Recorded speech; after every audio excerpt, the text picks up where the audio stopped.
الحمد لله الذي لا جد له ولا ند له، لا مثل له ولا مثيل له، لا أول له ولا آخر له، لا بداية له ولا نهاية له.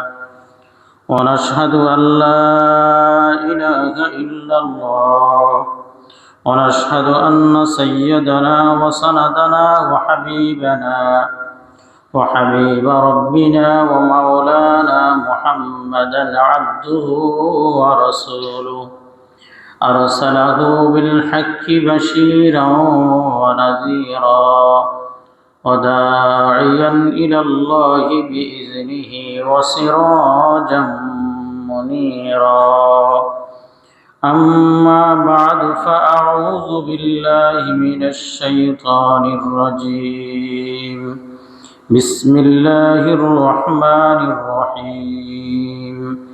إنما الصدقات للفقراء والمساكين والعاملين عليها والمؤلفة قلوبهم وفي الرقاب والغارمين وفي سبيل الله وابن السبيل فريضة من الله، والله عليم حكيم. وقال سيدنا رسول الله صلى الله عليه وسلم: ما خالطت الزكاة مالا قط إلا أهلكته، أو كما قال النبي عليه الصلاة والسلام. اللهم صل على سيدنا محمد وعلى آل محمد كما صليت على إبراهيم وعلى آل إبراهيم إنك حميد مجيد. اللهم بارك على محمد وعلى آل محمد كما باركت على إبراهيم وعلى آل إبراهيم إنك حميد مجيد.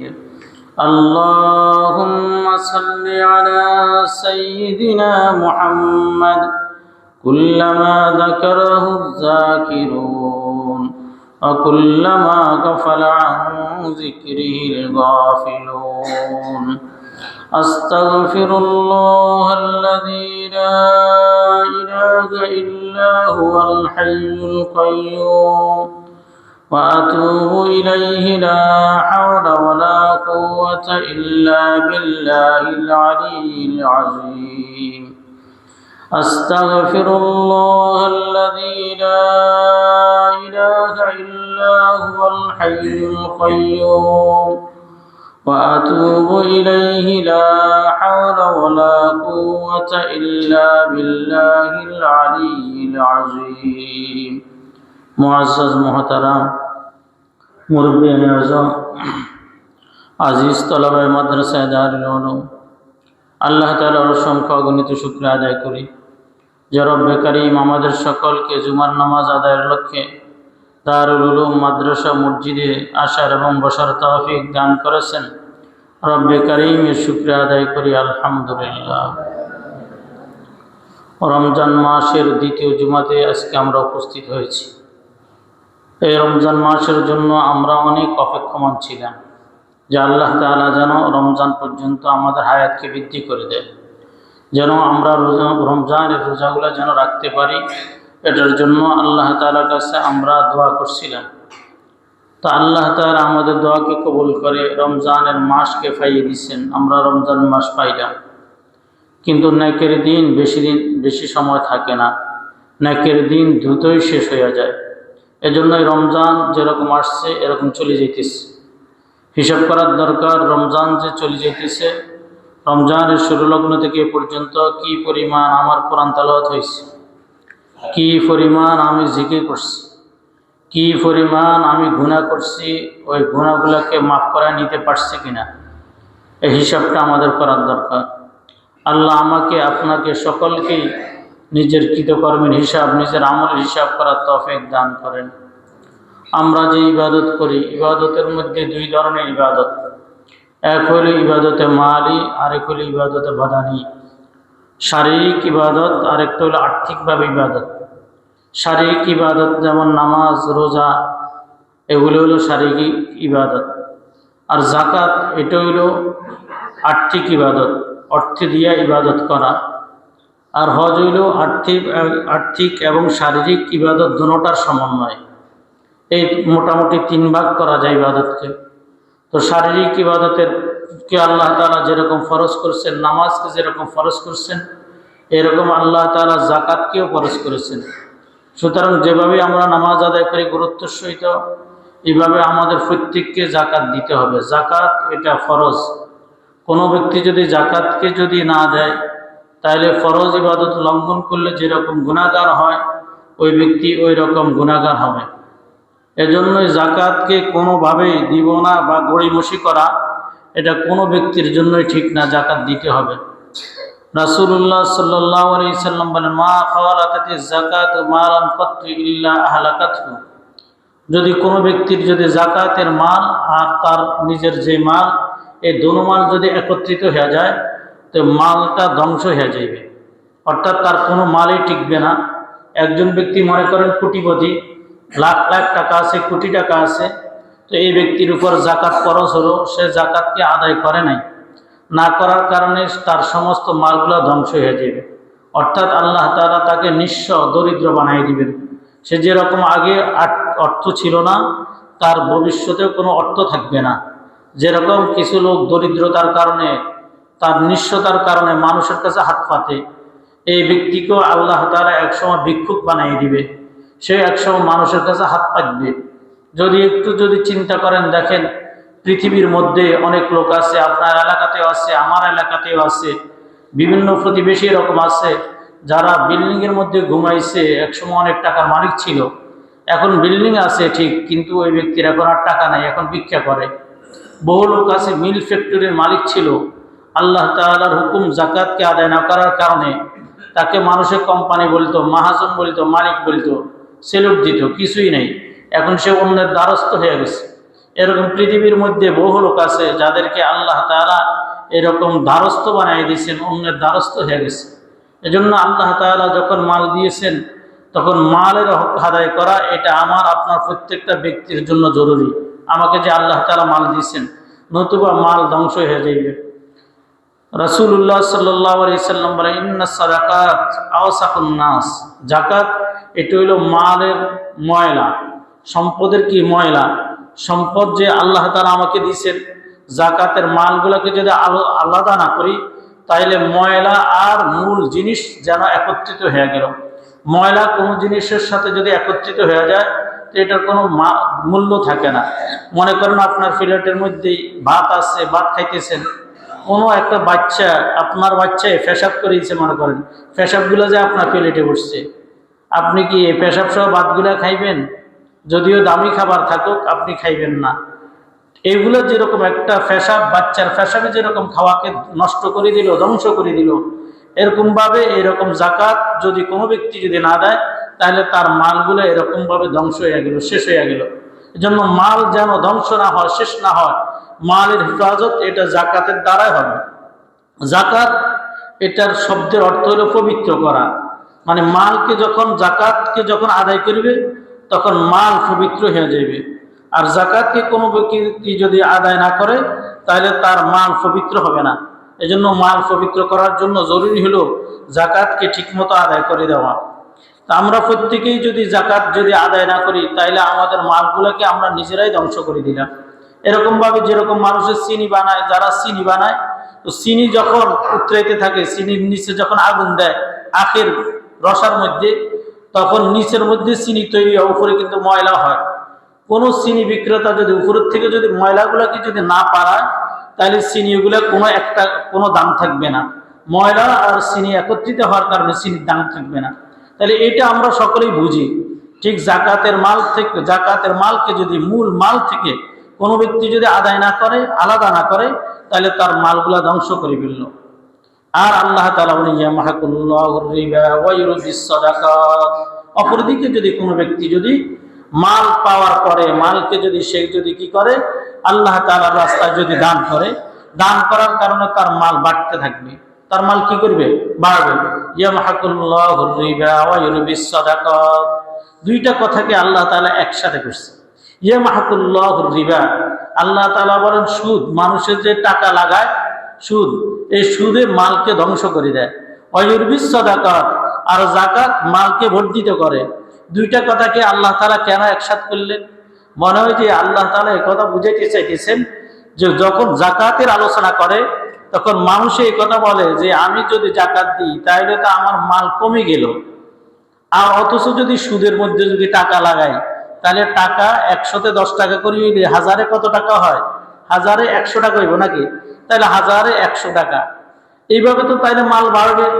আল্লাহ তাআলা বলেন না, তুমি যেটা বুঝছো সুদের কারণে সম্পদ বাড়ে, যাকাতের কারণে সম্পদ কমে, তোমার এই কথা ঠিক নয়।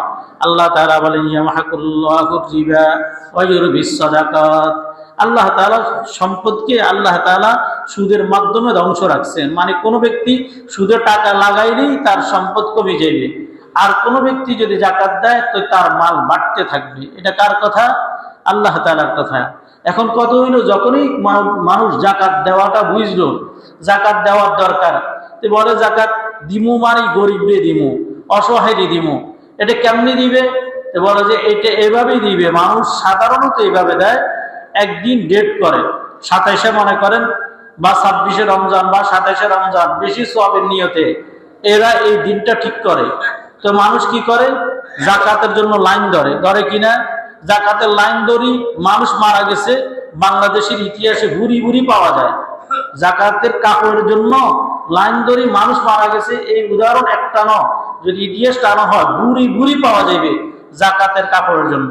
কাপড়ের নাম হইল কি? বুঝেন নাই? যাকাতের কাপড়ের নামে দিছে এটা যাকাতের কাপড়। এই ধরনের কাপড়ের নাম যাকাত দিয়া যাকাত দেওয়া, এটা মোটেও ঠিক না। কেমনে ঠিক না? প্রথম কথা হইল যাকাতের জন্য যে কাপড়টা দেওয়া হয়, প্রথম কথা এই কাপড়টা একেবারে পরার অযোগ্য। এই কাপড়টা কি আপনি কি আপনার স্ত্রীর জন্য পছন্দ করেন? যে ব্যক্তি যাকাত দিব তারা জিজ্ঞাসা করেন আপনার স্ত্রী কি এই কাপড়টাকে পছন্দ করবে? আপনার স্ত্রী এই কাপড় পরা পছন্দ করবে না, তাহলে আরেকজন কিভাবে পছন্দ করবে?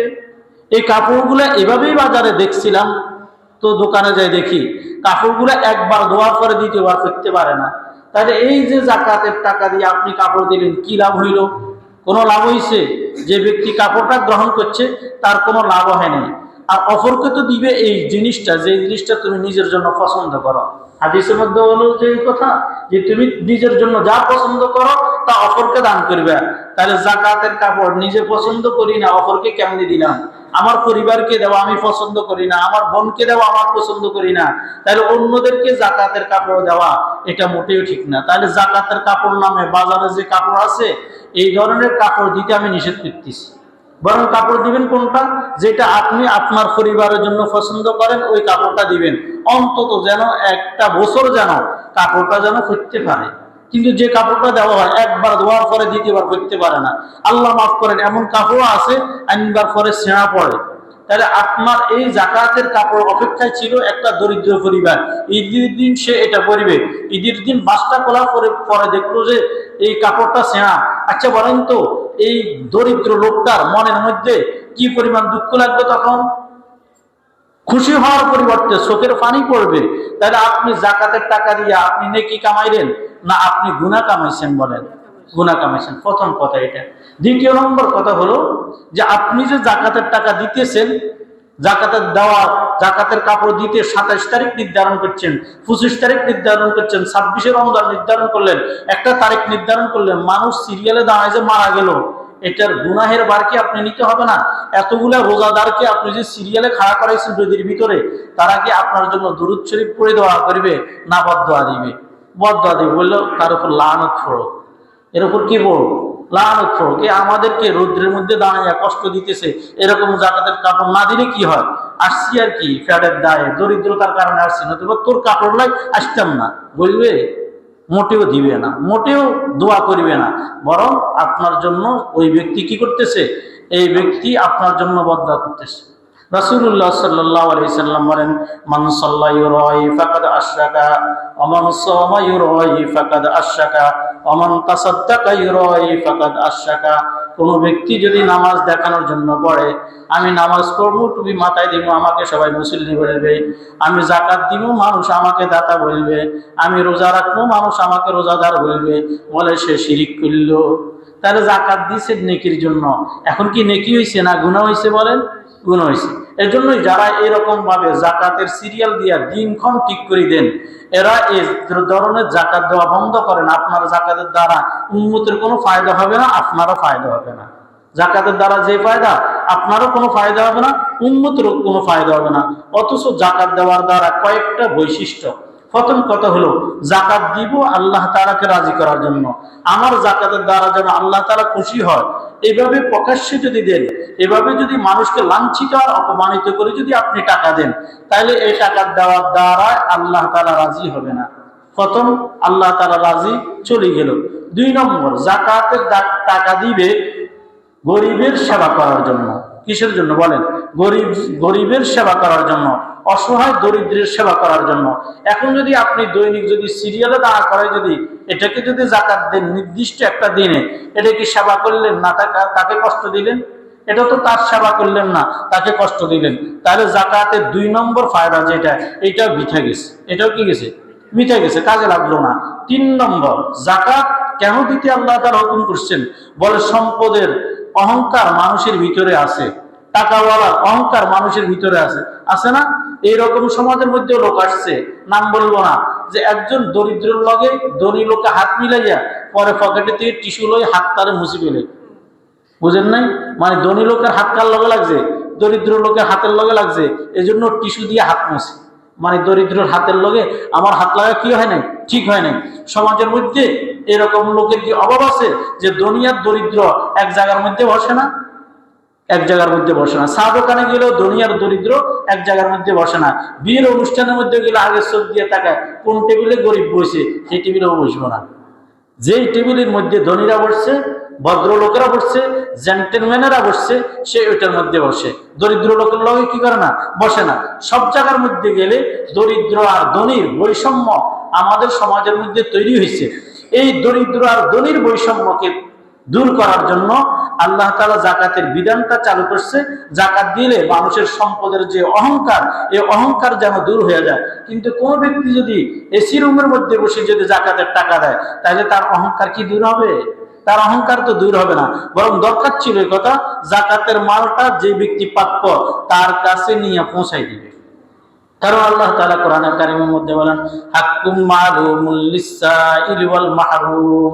তোমাদেরকে আল্লাহ তাআলা যে সম্পদ দিয়েছেন, এই সম্পদের নির্দিষ্ট একটা অংশ ভিক্ষুককে এবং যারা বঞ্চিত তাদেরকে দিবা। যারা ভিক্ষুক তাদেরকে দিবা, আর যারা বঞ্চিত সমাজের মধ্যে মানে সম্পদ থেকে বঞ্চিত এদেরকে দিবা। এই মাহরুমের আরেকটা অর্থ হলো যারা মানুষের কাছে হাত পাতে না। যারা মানুষের কাছে কি করে না? হাত পাতে না। মনে করেন আমি যে বয়ানটা করতেছি এটা ধনীদের উদ্দেশ্যে করতেছি, এখন যারা সম্পদের মালিক তাদের উদ্দেশ্যে করতেছি। ও সম্পদওয়ালা, আপনি যদি কয়েকদিন পরে যদি এবছর জাকাত দিতেছেন, কোনো কারণে গত বছরের আগের বছর, গত বছর রমজানে আমাদের একজনের শুধু 20,000 টাকা জাকাতে দিয়েছি, এর আগে দিত বছরে 1 লাখ টাকা। তো জিজ্ঞাসা করলাম কেন? বললো যে লস অ্যাঞ্জেলসে আমার যে বাড়ি আছে ছিল আমেরিকার, ওইখানে দাবানলে এই বাড়িগুলো জ্বালাই দিছে, আমার বাড়িটাও জ্বলে গেছে। আমার বাড়িটা কি হয়ে গেছে? জ্বলে গেছে। তাহলে আপনি চিন্তা করেন আমাদের সমাজের মধ্যে গত বছর বা এর আগের বছর হইতে পারে মির্জানগর একটা বাড়ির মধ্যে সিলিন্ডার গ্যাস পুড়ি ঘরে আগুন লাগে 3টা ঘর পোড়া গেছে। গত বছর মিরপুর মির্জা বাড়িতে আগুন লাগে ঘর পোড়া গেছে। এরকম ধনীর টাকা, ধনীর সম্পদ এক রাত্রিতে জ্বলি ভস্মুখী হইতে পারে না? তা আপনি এবছর জাকাত দিচ্ছেন, আগামী বছর আপনি দরিদ্র হয়ে গেলেন, আপনি কখনো কারো কাছে হাত পাতেন নাই। তা আপনি দরিদ্রতা কখনো হাত না পাতার কারণে, আপনি জেন্টেলম্যান হওয়ার কারণে, ধনী হওয়ার কারণে, অতীতে ধনী হওয়ার কারণে, বর্তমানে দরিদ্র হওয়ার পরেও আপনি অন্যের কাছে হাত পাতবেন না। কারণ আপনার কি লাগে? হাত পাততে লজ্জা লাগে। আল্লাহ তাআলা বলেন, যে যাদের লজ্জা লাগে তাদের কাছে তোমরা পৌঁছাই দিবে। যাদের লজ্জা লাগে তাদের কাছে কি করে দিবা? পৌঁছাই দিবা। তাহলে এই বয়ানটা কার জন্য বলেন? এটা ধনীদের জন্য এই বয়ানটা করলাম। আপনি ধনী আর ধনী থাকবেন না, আপনি একদিন দরিদ্র হয়ে যাবেন, তখন আপনার যেন হাত পাততে না হয়, আপনার কাছে যেন টাকাগুলো যেন পৌঁছে যায়। এগুলো তিনটা ফায়দার জন্য আল্লাহ তাআলা যাকাতের বিধানটা করছেন। এখন তিন ফায়দা থেকে সমস্ত মুসলমানরা খালি, সমস্ত মুসলমানরা খালি। আল্লাহ তাআলা কোরআনে কারিমের এক আয়াতের মধ্যে আমাদের এই বৈশিষ্ট্যটা তুলে দিচ্ছেন। আমরা যে কি রকম, যারা যাকাত দিই তাদের বৈশিষ্ট্য কি, তারা কি রকম, তাদের আখলাক কি রকম, তাদের চরিত্র কি রকম। আল্লাহ তাআলা সূরা তাওবা 35 নম্বর আয়াতে আল্লাহ এটা তুলে ধরছেন। ইয়াউমা ইউহমা আলাইহা ফি নারি জাহান্নামা ফাতুকওয়া বিহা জিবাহুহুম ওয়া জুনুবুহুম ওয়া যুহুরুহুম হাদা মা কানাসতুম লিআনফুসিকুম ফাযুকু মা কুনতুম তাকনিজুন। আল্লাহ তাআলা বলেন, কিয়ামতের দিন আল্লাহ তাআলা মানুষের যে সঞ্চিত সম্পদগুলা, এগুলাকে জাহান্নামে দিয়া এগুলাকে তাপাইবে, এগুলাকে তাপ দিবে। ফাতুকওয়া বিহা জিবাহুহুম ওয়া জুনুবুহুম ওয়া যুহুরুহুম, অতঃপর সেটা দ্বারা তার কপালের মধ্যে আল্লাহ তাআলা সেঁকা দিবেন। ওই গরম যে জিনিসটা, মনে করেন তামারে গরম করলে যেরকম গরম হয়, আপনার যত সঞ্চিত সম্পদ এগুলাকে জাহান্নামের আগুনে ফালাইয়া গরম করবে। গরম করি ফাতুকওয়া বিহা জিবাহুহুম, আপনার কপালের মধ্যে লাগাইয়া দিবে। গরম খন্তিকে যদি কপালে লাগায়, গরম লোহাকে যদি কপালের মধ্যে লাগায়, কপালের কি অবস্থা হবে একটু চিন্তা করেন। এভাবেই বলেন ওয়াজুনুবুহুম, আপনার পার্শ্বদেশ এটা, এই পাঁজরের মধ্যে আল্লাহ তাআলা সেঁকা দিবেন, দাগ লাগাই দিবেন। ওয়াজুহুরুহুম, আর ফিটের মধ্যে দাগ লাগাইবে। কয় জায়গার মধ্যে দাগ লাগাইবেন বলছেন? 3 জায়গার মধ্যে দাগ লাগাইবেন, কপাল, পাঁজর, পিঠে। কেন এই কথা বলছেন? বলে ধনীদের কাছে যখন দরিদ্ররা টাকার জন্য যায়, যাকাতের মালের জন্য যায়, তখন তারা দরিদ্রকে দেখার পরে কপালটাকে এরকম খিসিয়া দেয়। কপালটাই কি করে? খিসে। কপাল কারো করে পেলে কিনলে আমাদের কাছে যাকাতের টাকা লে আইস, আর কি মানুষ পাস নাই। আর যদি ব্যবসায়ী হয় তো এখন চলে যাও, পরে আসিও, ধমক দিয়ে বাহির করে দেয়, পরে আই এরকম দিন আইবেন কই যান। হয় কি না? হয়। আমি তো যাকাতের টাকা কালেকশন করি মাদ্রাসার জন্য, এই অবস্থাটা হয়। হুজুর আজকে না আজকে চলে যান। ব্যবহারটাও তো একটু সুন্দর দরকার ছিল। এই সুন্দর ব্যবহারটাও যারা যাকাত দেয় তাদের থেকে পাওয়া যায় না। সুন্দর একটা ব্যবহার এটাও পাওয়া যায় না। বরং কি করে? কপালকে খিসায়। বলে কপাল কেন খিসাইরা? এই জন্য তোমার কপালের মধ্যে দাগ দিয়ে দিব। এরপরে যখন দেখে যে যে যাকাতের মালের জন্য গেছে যাইতেছে না, তখন আস্তে আরেক ফিরি যায়, আরেক ফিরি, তখন কাস্টমারের সাথে কথা বলে, নিজেকে ব্যস্ত দেখায়। 2 নম্বর, এই জন্যই তুমি যে এরকম ফাঁসটা করলা, এই ফাঁস করার কারণে তোমার ফাঁজরের মধ্যে দাগ দিয়া দিব। বান্দা, তুমি তো আমার বান্দাকে ফিরাইছ, সে ফরজ আমলের জন্য তোমার কাছে গেছে, দরিদ্রের পক্ষ থেকে গেছে, তুমি তাকে যে ফিরাই দিছ, আমি রব্বুল আলামিন দেখছি। আমি রব্বুল আলামিন কি করছি? আমি রব্বুল আলামিন সেটা দেখছি। তুমি সিসি ক্যামেরার মধ্যে যেরকম মানুষের দুর্নীতিকে রেকর্ড করো, আমিও তোমার দুর্নীতি রেকর্ড করতেছি। তুমি কত দুর্নীতিবাজ, এটা কি করতেছি? আমি আল্লাহ তাআলা রেকর্ড করতেছি। এজন্যই তোমার পার্শ্ব দেশের মধ্যে আমি দাগ দিয়া দিব। অজুহুরুহুম, এরপরে যখন দেখে যিনি যাকাতের মালের জন্য গেছে, ভিক্ষুক হোক, যে কোনো ব্যক্তি হোক, আলেম ওলামা হোক, দরিদ্র এতিমখানা মাদ্রাসার জন্য গেছে, যখন দেখে হুজুর দোকানের সামনে থেকে লয় না, কেমনে লড়বো? এখান থেকে কোনো ব্যক্তি যদি চক বাজার কালেকশনের জন্য যায়, এক দোকানের যদি একজনে যদি বলে অমুক দিন আইবেন, আরেক দিন আইবেন, এখন চলে যান, কয় দোকানের কাছে এই লোকটা যাইবে বলেন? তাইলে একটা লোক দাঁড়ায় থাকে, এই 2 অবস্থা করে। পরে যখন দেখে যাকাতের টাকার জন্য গেছে, হুজুর তো লয় না, ভিক্ষুক লয় না, দরিদ্র লয় না, তখন সে আস্তে পিছনের রুমে চলে যায়, গুদামের ভিতরে ঢুকে যায়। কি করে? গুদামের ভিতরে ঢুকে যায়। বলে যে এই যে ফিটটা দেখাইছো, আমি আল্লাহ তাআলা এটাও রেকর্ড করছি, এজন্যই তোমার ফিটের মধ্যে আমি দাগ দিয়ে দেবো। তোমার ফিটের মধ্যে আমি কি করে দিব? দাগ দিয়ে দেবো। শুধু যে এটা করবো এটা না, হাদা মা কানাসতুম লিআনফুসিকুম ফাযুকু মা কুনতুম তাকনিজুন, আর বলবো সাথে সাথে হাদা মা কানাসতুম লিআনফুসিকুম, এটাই হলো তোমার সঞ্চিত সম্পদ, যেটাকে তুমি জমাইছ। রাত্রিবেলায় তুমি টাকা গুনছো, আজকে কত হাজার টাকায় বিক্রি হয়েছে, আজকে 20,000 না 50,000 কত লাখ টাকা হয়েছে, তুমি তো সেটা করছো। ইয়াহসাবু আন্না মালাহু আখলাদা, তুমি মালকে শুধু গুনছো, মালাহু আদাদা, মালকে শুধু গুনছো। মাল গনার মধ্যে তোমার কাছে মজা লাগে। বান্দা তোমাকে খাইতে দিব না, তোমাকে কি করবো না, খাইতে দিব না, শুধু মাল গুনতে পারবা। তোমাকে ডায়াবেটিস নামক রোগ দিয়া দিব, এমন ডায়াবেটিস দিয়া দিব, দুপুর বেলায় শুধু ছোট্ট একটা বাটি করে 4টা ভাত খাইতে পারিবা। এই ছোট্ট বাটির থেকে আর বেশি খাইতে দিব না। তোমার কর্মচারীরা যারা তোমার দোকানের মধ্যে চাকরি করে, তারা তোমার সামনে গরুর গোশত দিয়া ভাত খাইবে। বান্দা গরুর গোশতের গ্রাম তোমার নাকে যাইবে, এক টুকরাও খাইতে পাইবে না।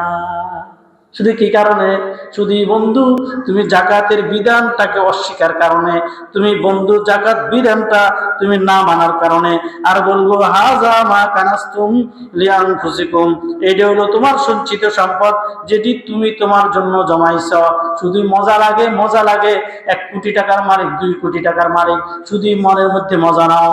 ফাযুকু মা কুনতুম তাকনিজুন, আরে তুমি এখন মজা পাও, দুনিয়ার মধ্যে যখন মজা পাইছো, ফাযুকু এখনো মজা নাও, মা কুনতুম তাকনিজুন, এজন্যই যে তুমি যে তোমার মালকে তুমি জমাইছো, তোমার মালকে তো জমাইলা, এখন এটার জন্য এখন মজা লাগেনি, এখন মজা লাগেনি। ছাত্র যেটা পড়া না পারে তেহরে কানো দ্বারাই উড়ে, এখন মজা লাগেনি, পড়া যে শিখলি না, ওস্তাদে বলে না, ঠিক এমনি ভাবে আল্লাহ তাআলা শাস্তি দিবার বলবে এখন মজা লাগেনি, কেমনটা লাগে, এখন সম্পদ কেমন লাগে, এ কথা আল্লাহ তাআলা বলবেন। রাসূলুল্লাহ সাল্লাল্লাহু আলাইহি সাল্লাম বলেন, মানুষের সঞ্চিত সম্পদ গুলাকে আল্লাহ তাআলা আরেকটা আকৃতিতেও ধারণ করাইবেন। মানুষের গলার মধ্যে অজাগর একটা সাপ কাছে দিবেন কালকে আমাদের ময়দানে। সম্পদ গুলাকে অজগর সাপের আকৃতিতে তার গলার মধ্যে ঝুলাইয়া দিবে। যারা স্বর্ণের হার গলার মধ্যে পরিধান করছে, স্বর্ণের হার গলার মধ্যে পরিধান করছে, এটার জাকাত দেয় নাই। কানের মধ্যে কানপাশা দিয়েছেন, এটার জাকাত দেয় নাই। পায়ের মধ্যে নুপুর করছেন, এটার জাকাত দেয় নাই। একটা মহিলা 10 ভরি 12 ভরি স্বর্ণের মালিক, এগুলা কোনো কি করে না, জাকাত দেয় না। বলে যে কাল কিয়ামতের ময়দানে এই সম্পদ গুলাকে তার গলার মধ্যে অজগর সাপের ন্যায় পেঁচাইয়া দিবে। আর পেঁচাইয়া বলবে এই কথা, সে পেঁচাইয়া নিজে সাপে নিজে বলবে, তার গালের মধ্যে কামড় দিবে আর বলবো, আমি তোমার সঞ্চিত সম্পদ, আমি তোমার কি, আমি তোমার সঞ্চিত সম্পদ। এই কথা বলে তার দোনো সোয়ালের মধ্যে কামড়াইতে থাকবে, কেন তুমি জাকাত দিলা না, এজন্যই তোমাকে মজা দিতেছি, একটু তোমাকে কি দিতেছি, মজা দিতেছি। আল্লাহ আমাদের সকলকে বোঝার তৌফিক দান করেন। তাহলে কোনো ব্যক্তি যদি জাকাত না দেয়, দুনিয়াতেও তার মাল কি হবে, ধ্বংস হবে, আখিরাতে তাকে কঠিন শাস্তি ভোগ করতে হবে, আখিরাতে কঠিন শাস্তি ভোগ করতে হবে। এজন্যই যাদেরকে আল্লাহ তাআলা সম্পদের মালিক বানাইছে, আমরা সম্পদের জাকাত দিব তো ইনশাআল্লাহ, প্রতিটা পায়ের পায়ের হিসাব করে দিব। জাকাত কাকে দিব, এটা নিয়ে বর্তমান সোশ্যাল মিডিয়া সহ বিভিন্ন জায়গার মধ্যে প্রপাগান্ডা চলতেছে। তো সংক্ষিপ্ত আকারে কোরআনে কারিমের থেকে সূরা তাওবার 60 নম্বর আয়াত থেকে আমি আপনাদেরকে শুনাইতেছি। এখানে কি বলতেছে, ইন্নামাস সাদাকাতু লিল ফুকারা ওয়াল মাসাকিন ওয়াল আমিলিনা আলাইহা ওয়াল মুআল্লাফাতি কুলুবুহুম ওয়া ফির রিকাব ওয়াল গারিবিন ওয়া ফি সাবিলিল্লাহি ওয়া বিনিস সাবিল ফারিদাতাম মিনাল্লাহ আল্লাহু আলিমুন হাকীম। আল্লাহ তাআলা কয়েক খাতে কারে কারে যাকাত দিতে পারবা, আল্লাহ তাআলা বলতেছেন, ইন্নামাস সাদাকাতু লিল ফুকারা, তোমরা সদকা দিবা ফকিরদেরকে, যারা ফকির, দরিদ্র, অনাথ, এদেরকে তোমরা কি দিবা, যাকাত দিবা। ফকির কাকে বলে? ফকিরের সহজ ব্যাখ্যা হলো, যে ব্যক্তির উপর যাকাত ফরজ নয়, যে ব্যক্তির উপর কি নয়, যাকাত ফরজ নয়। তাহলে সমাজের মধ্যে যারা যাকাত দেয় না, বুঝা গেল এরা সবাই ফকির, এরা কি ফকির, তাহলে এরা যাকাত খাওয়ার উপযোগী, এদেরকে যাকাত দেওয়ার দরকার। কথা বুঝছেন না আমার কথা? ফকির কাকে বলে? যে ব্যক্তির উপর যাকাত কি নয়, ফরজ নয়, এই ব্যক্তি হলো ফকির। তাহলে যে ব্যক্তি যাকাত দেয় না, বুঝা গেল সে ফকির, তাকে যাকাত দেওয়ার দরকার। এ হলো এক খাত, এ হলো কি এক খাত। এরপর কি বলে, ওয়াল মাসাকিন, আরেক গ্রুপ হলো যারা মিসকিন, তাদেরকে যাকাত দিবা। মিসকিন কাকে বলে? মিসকিন বলে যার ঘরের বিটা ছাড়া আর কিচ্ছু নেই, ঘরের বিটা ছাড়া আর কিছু নেই, শুধু ঘরের বিটিটা আছে বা ঘরের বিটিও নাই, এই ব্যক্তিকে বলে কি মিসকিন। এই দুই গ্রুপ, এই মিসকিনের মধ্যে এতিম থাকতে পারে, আরো আরো থাকতে পারে, এদেরকে দিবে। ওয়াল আমিলিনা আলাইহা, আর যদি ইসলামী রাষ্ট্র হইতো, যারা মানুষের কাছে যাইয়া জাকাতের টাকাগুলোকে কালেকশন করে আনে, এদেরকে জাকাতের অংশ থেকেই তাদেরকে বেতন ভাতা দিতে পারবে।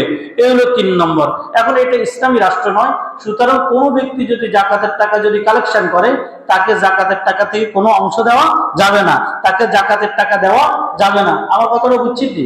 কোনো ব্যক্তি যদি বলে অমুক হুজুরে কালেকশন করে, তো ওনাকে জাকাতের টাকা দিতে হবে না। উনি কালেকশন করে এতিমদের জন্য, অনাথদের জন্য, লিল্লাহ বোর্ডিংওয়ালা মাদ্রাসার জন্য, কিন্তু ওনার জন্য নয় বা অন্য কারোর জন্য নয়। এই বিধানটা ইসলামী রাষ্ট্র হলে এই বিধান থাকবে। এখন ইসলামী রাষ্ট্র নয়, সুতরাং এই বিধান নয়। যদি ক্ষমতাধর যারা, তারা যদি ইসলামী রাষ্ট্র হয়, আপনারা বলবেন যে আমরা বাংলাদেশে, আমরা বুঝি ইসলামী রাষ্ট্র না। আমাদের যে রাষ্ট্রীয় অবকাঠামো, এগুলো কিন্তু ইসলাম অনুযায়ী চলে না, এজন্য এটাকে ইসলামী রাষ্ট্র বলা যায় না। ওয়াল মুআল্লাফাতি কুলুবুহুম, আর কোন নব মুসলমান, এটাও ইসলামের আগের বিধান ছিল। কেউ যদি নতুন করে যদি মুসলমান হইতো, তো তাকে এই যেন ইসলামের মধ্যে সহমর্মিতা, এটা বোঝার জন্য, তাকে ইসলামের দিকে আকৃষ্ট করার জন্য তাকে জাকাত দেওয়া বৈধ ছিল।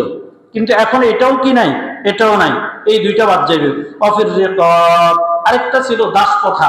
আগে মানুষ বিক্রি হইতো, এখন তো এরকম আমরা কামের জন্য লোক আনি সমনি বাজার থেকে, এরা দাস নয়, এর হইলো কর্মচারী হিসাবে কাজ করতে আসে। কিন্তু আগে দাস প্রথা ছিল, মানুষ বিক্রি হইতো। এরকম কোন মানুষ বিক্রি হওয়ার পরে মালিকে মনে করেন তাকে 3 লাখ টাকা দিয়ে কিনে আনছে, আনার পরে বললো তুমি যদি 3 লাখ টাকা যেদিন পরিশোধ করতে পারবা, ওই দিন তোমাকে আমি কি করে দিব? মুক্তি করে দিব। এইরকম ব্যক্তিদেরকে জাকাত দেওয়া বৈধ ছিল, জাকাত দিতে হইতো। এখন দাসপ্রথা নাই, সুতরাং এরকম কোন ব্যক্তিকে দেওয়া কি হবে না? জায়েজ হবে না। নাই তো দাসপ্রথা দিবে কাকে? 3 নম্বর গেছে। অলগারিমি, আর হলো যারা ঋণগ্রস্ত, এদেরকে ঋণ থেকে মুক্তির জন্য টাকা দেওয়া কি আছে? জায়েজ আছে, জাকাত দেওয়া জায়েজ আছে। সমাজের মধ্যে বহু লোক আছে না, যারা দরিদ্র হইয়া ঋণগ্রস্ত হইয়া মাথাটাকে উঠাইতে পারতেছে না, আঙ্গন ওয়াফেল্লা বাসা কয়েক মাথা উঠা করতে হারেন না, এইরকম ব্যক্তিদেরকে জাকাতের টাকা দিয়া তাকে আপনি জাকাত থেকে মুক্ত করে দেন। এটা হলো উত্তম। এটা হলো কি? উত্তম। কোরআনে কারিমের আয়াত বলতেছে আপনাদের সামনে, সূরা তাওবার 60 নম্বর আয়াত। তাহলে যারা এইরকম দরিদ্র, নিঃস্ব, ঋণগ্রস্ত হয়ে গেছে, এই সমস্ত লোকগুলার আমরা টাকা দিয়ে কি করব? ঋণ মুক্তির ব্যবস্থা করে দিব। ওয়াফি সাবিলিল্লাহ, আর যারা আল্লাহ রাস্তার মধ্যে চলে, আল্লাহ রাস্তার মধ্যে ফিরে, নিঃস্ব, এদেরকেই জাকাত দেওয়া যাবে। যেমন মাদ্রাসার মধ্যে যারা পড়ে, এরা তো আল্লাহ রাস্তার মধ্যে আছে, এটি মহা। এখানে লিল্লাহ বোর্ডিংয়ে মোট 40 জন এতিম আর দরিদ্র আছে। কয়জন আছে? 40 জন এতিম আর দরিদ্র আছে। এই ফান্ড আমাদের সম্পূর্ণভাবে ভিন্ন। যে সমস্ত মাদ্রাসার মধ্যে এতিমদের জন্য, দরিদ্রদের জন্য আলাদা ফান্ড আছে, এদের পিছনে এখান থেকে খরচ করা হয়। ওই সমস্ত লিল্লাহ বোর্ডিংওয়ালা মাদ্রাসার মধ্যে জাকাত দেওয়া বরং অতি উত্তম। কেন অতি উত্তম? এরা অন্য লোকদেরকে দিলে দরিদ্ররা খাইবে, খাইয়া যতক্ষণ পর্যন্ত ইবাদত করবে ততক্ষণ পর্যন্ত নেকি। আর যারা মাদ্রাসার মধ্যে পড়ি আপনার জাকাতের টাকা দিয়া পড়ালেখা করিবে, এরা যতদিন পর্যন্ত বাঁচি থাকবে ততদিন নেকি পাইবেন। এদের দ্বারা যে সমস্ত ছাত্র পড়াইবে, এরা তো শিক্ষক হইবে, শিক্ষক ছাত্রদেরকে পড়াইবে, এদেরও নেকি পাইবেন। কিয়ামত পর্যন্ত এভাবে নেকি পাইতে থাকবেন, কিয়ামত পর্যন্ত নেকি পাইতে থাকবেন। এজন্য লিল্লাহ বোর্ডিংওয়ালা মাদ্রাসার মধ্যে জাকাত দেওয়া, আমরা সূরা তাওবা 60 নম্বর আয়াত, এটার মধ্যে পাইলে ওয়াফি সাবিলিল্লাহ, কিসের দ্বারা? আল্লাহ তাআলার রাস্তা। আল্লাহ তাআলা রাস্তা বলতে মাদ্রাসাকে বোঝানো যায়। রাসূলুল্লাহ সাল্লাল্লাহু আলাইহি ওয়াসাল্লাম বলেন, মান খারাজা ফি সাবিলিল্লাহ, মান খারাজা ফি তালাবিল ইলমি ফাহুয়া ফি সাবিলিল্লাহ। কোন ব্যক্তি যদি ইলম শিখার জন্য যদি আল্লাহ তাআলার রাস্তায় যদি বাইর হয়, তাহলে সে আল্লাহর রাস্তায় আছে। কোন ব্যক্তি ইলম শিখার জন্য বাইর হইলে সে আল্লাহর রাস্তার মধ্যে আছে। তাহলে ইলম শিখার জন্য যারা মাদ্রাসার মধ্যে আসে, তারা কোথায় আছে? আল্লাহ তাআলার রাস্তা আছে, এই জন্য তাদেরকে দেওয়া যাবে। অবনিস সাবিল, আর যারা মুসাফির, যারা কি মুসাফির, মুসাফির মানে কোন ব্যক্তি ধনী, মনে করেন ঢাকা শহরে গেছে, ঢাকা শহরে যাওয়ার পরে আমাদের এই ঈদ গণাই আসলে কি ভাইরা বলেন? মলম পার্টি বাইর হয়। মলম পার্টি বাইর না? প্রত্যেক ঈদে মলম পার্টি বাইর হয়, অচেতনকারী পার্টি বাইর হয়, চিন্তাকারী বাইর হয়, ডাকাত বাইর হয়, বিভিন্ন ধরনের দোকাবাজ বাইর হয়। একজন ধনী লোক বাজারে যাওয়ার পরে দেখলো পকেট কাটা, তার পকেটে কোনো কি নেই, টাকা নাই। বা একজন লোক ঢাকা থেকে নোয়াখালী আসবে, তার পকেটে কোনো টাকা নাই। এই মুহূর্তের মধ্যে এই ব্যক্তিকে জাকাত দেওয়া কি ফরজ, জাকাত দিতে পারবেন। ফারিদাতাম মিনাল্লাহ আল্লাহু আলিমুন হাকিম, এটা আল্লাহ তাআলা পক্ষ থেকে ফরজ করা হলো। আল্লাহ তাআলা সবকিছু জানেন। তাহলে এখন থেকে আমরা জাকাতের যেগুলা খাত, এই খাতগুলো আলোচনা করলাম, এই খাত অনুযায়ী আমরা জাকাত দিব। কোনো ব্যক্তি যদি জাকাত না দেয় তাহলে তার সঞ্চিত যা সম্পদ আছে সমস্ত সম্পদগুলা নষ্ট হইয়া সে একসময় ফতের ভিখারি হয়ে যাবে। এবং সাইয়্যিদুনা আবু বকর রাদিয়াল্লাহু তাআলার জমানায় রাসূল সাল্লাল্লাহু আলাইহি ওয়াসাল্লাম ইন্তেকালের পরে কিছু লোকে জাকাত দেয় নাই, কিছু লোক কি করে নাই, জাকাত দেয় নাই, বাইতুল মালের মধ্যে জাকাত দেয় নাই। সাইয়্যিদুনা আবু বকর রাদিয়াল্লাহু তাআলা তাদের জন্য যুদ্ধ ঘোষণা করছেন। সুতরাং এটা এমন এক ফরজ, এটার জন্য যুদ্ধ ঘোষণা করাও ফরজ, এটার জন্য যুদ্ধ ঘোষণা করাও কি ফরজ। তার জাকাতের বিধান যদি এত শক্তিশালী হয় তাহলে আমরা কেন জাকাত দিব না? তাহলে জাকাত কারা দিব? যাদের উপর জাকাত ফরজ। জাকাত কে খাইব? যে ব্যক্তি জাকাত দেয় না। সহজ কথা হয়ে গেছে না? জাকাত খাইবে কে? যে ব্যক্তি জাকাত দেয় না। তাহলে এখন থেকে যারা জাকাত দেয় না তাদেরকে, যাদের উপর জাকাত ফরজ তাদেরকে দিয়ে দিবেন। তাহলে বুঝা বললে সে দরিদ্র কিনা। অনেক ধনী লোকও জাকাত দেয় না, তাহলে বুঝে গেলে মনে হয় সে ঋণী আছে, তাহলে তাকে ঋণ থেকে উদ্ধার করা দরকার, তাকেও জাকাত দিয়ে দিবেন। তারা কি করবেন? জাকাত দিয়ে দিবেন, বলে দিবেন তাকে যে এটা জাকাতের টাকা। যদি আবার কোথাও যদি সুদে টাকা লাগাই রাখে তাহলে তো সমস্যা আছে। কোনো ব্যক্তি যদি সুদে যদি টাকা লাগাই রাখে তাহলে এই ব্যক্তিকে জাকাত দেওয়া জায়েজ হবে? জায়েজ হবে না। আপনার টাকা নিয়েও সে সুদে লাগাইবে। আবার কোনো বিড়িখোরকে যদি জাকাত দিয়ে দেন, সে আপনার জাকাতের টাকা দিয়ে সে বিড়ি কিনবে, এটা কি মজা লাগবে আপনার কাছে? কি ভালো লাগবে? আপনার টাকা দিয়ে সে বিড়ি খায়। আল্লাহ তাআলা মাফ করেন, আল্লাহ তাআলা কি করেন? মাফ করেন। আল্লাহ আমাদের সকলকে আমল করার তৌফিক দান।